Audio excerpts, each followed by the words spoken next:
The people I play against every week have these awesome looking armies and I love seeing them on the tabletop, and I have painted some of my own models too.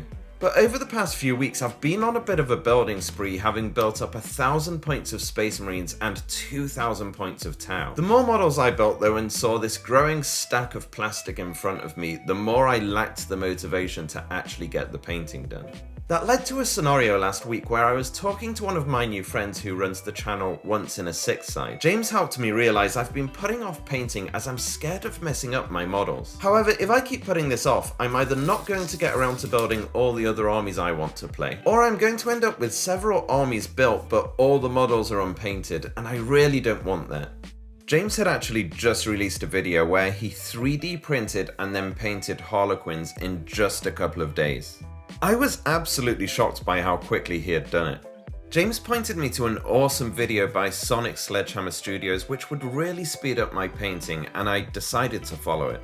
What Sonic Sledgehammer Studio does is paints the whole mini in a khaki colour. He then puts a dry brush of bone white over the model as well, then moves on to base coat features like the armour, the skin, as well as the metallics. Finally, he just slathers a load of Agrax all over the model. I'm going to do my own variation of this where I get a mini I don't really care about to help me get over my fear of messing up a model. As you can see, I'd already primed the model black a while ago. I did it with an airbrush and I'm pretty happy with how smooth it went down. The first thing I wanted to do was paint his coat, and the thing I still struggle with to this day is thinning my paints right. I actually thought I got the paint thinned down perfectly on the palette, but it took not one, not two, but 5 coats to get an even coverage on the model. When I was painting his coat here, I was worried about how many coats were going down, and by coat 3 I was really worried I was losing detail. But in the end that wasn't the case, so I guess it is better in the end to over-thin your paints rather than lose the detail by putting it down too thick. With the base coat down, I was actually really happy with how the colour was looking for the coat. Next up, I wanted to move on to painting his skin, and poxwalkers are basically zombies. With that in mind, I wanted to find something that represents rotten flesh, and I found a paint in my collection called Rat Skin Flesh. That sounded gross enough of a colour, so I trusted in my new process and decided to just go with it. As soon as I started to put it on though, I was worried it looked too orange and not enough like decaying flesh. One thing that did do for me though is helped me let go of my perfectionism, as I thought I'd messed up here, so it helped me to push on and not care about the model. So that did lead me to looking at how I could tone down the orange, and I found a contrast paint in my collection called Gullerman Flesh. You typically put it over a light colour or a white, but I just decided to slap it on top of the orange. Funnily enough, I was actually really happy at this stage, but minor spoiler, I wish I'd stopped here with the skin. The next thing I wanted to do was get his teeth done as well as the horn on his head. I found bone white from Vallejo in my collection. With zero research, I thought this sounded appropriate for, well, you know, bone. So I decided to just go for it, but I was a bit worried as it went on, as it looked very white at the time. I ended up being really happy though, and there's not much to paint here, so I really couldn't mess it up that much with this colour. One thing I kept coming back to though is the skin, and I thought it needed to look a lot more grimy.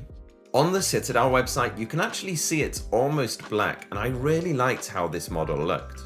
My goal was to get the skin looking even more like decaying flesh. One thing I had to hand was Death Guard green, and I decided to thin it and put it over the orange. However, this didn't make it look like it was decaying flesh, and after putting it on, I instantly regretted it. One thing that did help me with again was leaning into the process, as the skin couldn't look much worse now in my opinion, so I decided to just keep leaning into it. The next thing I wanted to do was work on the weapon as well as the blood on the model. I liked Mephiston red on my Minotaurs and decided to use that same red on the handle grip here. While I was painting this red, I decided to do Evil Sun's scarlet on the guts at the front of the model. I then moved on to do some pink horror for the warts, as well as I guess these intestines on the back of the model too. Rhinox hide looked great on my Marines, so I decided to use it here on the actual weapon itself. With the base coats done for the model, I was actually really happy with the coat as well as the back of the model. I was not happy at all with the flesh on the model though, and really didn't know what to do about it. So the last two things I needed to do was dry brush the model and then get an Agrax shade on. I wanted to make sure when I put the Agrax down, the raised areas were still brighter and added definition to the entire model. For the colour, I decided to use the same bone white as before and added this to the texture palette.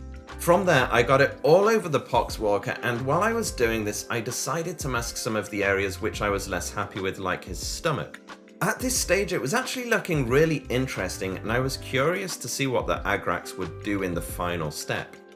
I actually decided just to slap it on over the entire model and not care what I was doing. It was actually really liberating, especially as the model was looking better for this careless approach. It was also really surprising to see everything start to tie in together and look pretty good.